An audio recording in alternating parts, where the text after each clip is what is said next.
तो आज विश्लेषण में सबसे पहले बात आजम और अखिलेश के उस क्लेश की जिसे खत्म करने का हथियार मिल गया है, क्योंकि अखिलेश यादव ने कपिल सिब्बल को राज्यसभा भेजकर एक बड़ा दांव चला, जिससे न सिर्फ अखिलेश और आजम के बीच की दीवार खत्म होगी, बल्कि जिस मुस्लिम वोट को लेकर कहा जा रहा है कि उसका अखिलेश से मोहभंग होता जा रहा है, वो फिर से एकजुट होगा। कैसे, ये रिपोर्ट है।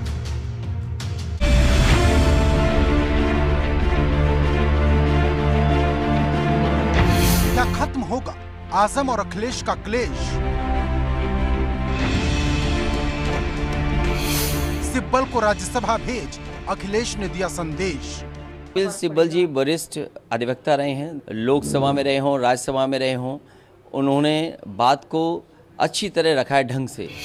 अखिलेश ने उठाई आजम की आवाज, क्या गिरेगी बगावत की दीवार? हमारी पार्टी के वरिष्ठ नेता मोहम्मद आजम खान साहब, कितने मुकदमे उन पे लगे। पॉलिटिकल कैरियर में अध्यक्ष महोदय इतने मुकदमे किसी पॉलिटिकल लीडर पे नहीं लगे होंगे जितने लगाए गए। इस एक तस्वीर से अखिलेश यादव ने एक साथ दो निशाने लगाए हैं।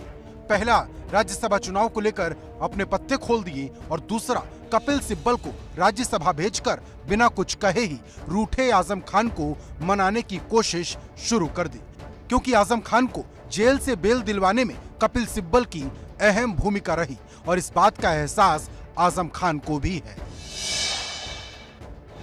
मैं कपिल सिब्बल साहब का तो शुक्रिया, बहुत छोटा शब्द है, बहुत छोटा शब्द है।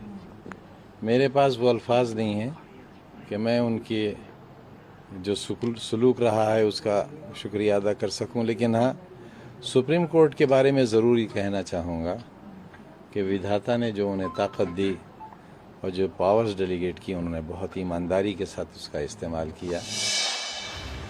जानकारों की माने तो कपिल सिब्बल के राज्यसभा जाने से अखिलेश और आजम के बीच की दीवार गिर सकती है, या फिर आजम और अखिलेश को साथ लाने में कपिल सिब्बल एक अहम कड़ी साबित हो सकते हैं। कपिल सिब्बल को राज्यसभा भेजकर अखिलेश यादव ने एक तीर से कई शिकार किए हैं, क्योंकि हाल ही में कपिल सिब्बल ने आजम खान का केस सुप्रीम कोर्ट में लड़ा था और सुप्रीम कोर्ट ने आजम खान को जमानत दी थी, और आजम खान अभी हाल से ही जेल में बाहर आए हैं। ऐसे में जिस तरीके से अब अखिलेश यादव ने कपिल सिब्बल को राज्यसभा भेजा है, जाहिर तौर से बात है कि आजम खान और अखिलेश यादव के बीच में जो दीवार है वो खत्म होगी और आजम खान की नाराजगी दूर होगी। वैसे अखिलेश ने अपने नाराज चल रहे नेताओं को खुद भी मनाने की कोशिश शुरू कर दी है, क्योंकि बजट सत्र के तीसरे दिन अखिलेश यादव न सिर्फ आजम खान बल्कि शहजील इस्लाम के पक्ष में भी आवाज उठाते नजर आए। हमारी पार्टी के वरिष्ठ नेता मोहम्मद आजम खान साहब, कितने मुकदमे उन पे लगे। पॉलिटिकल कैरियर में अध्यक्ष महोदय इतने मुकदमे किसी पॉलिटिकल लीडर पे नहीं लगे होंगे जितने लगाए गए, और ये लगे नहीं, लगाए गए हैं। बरेली में 80% पेट्रोल पंप इसी प्रकार से चल रहे हैं, किसी के विरुद्ध कोई कार्रवाई नहीं हुई है, लेकिन विपक्षी दल के विधायक को डराने के लिए शहजील इस्लाम का नियम विरुद्ध बरेली प्राधिकरण ने सरकार की मंशा के अनुरूप पूरी तरह से पेट्रोल पंप को धराशायी कर दिया गया है।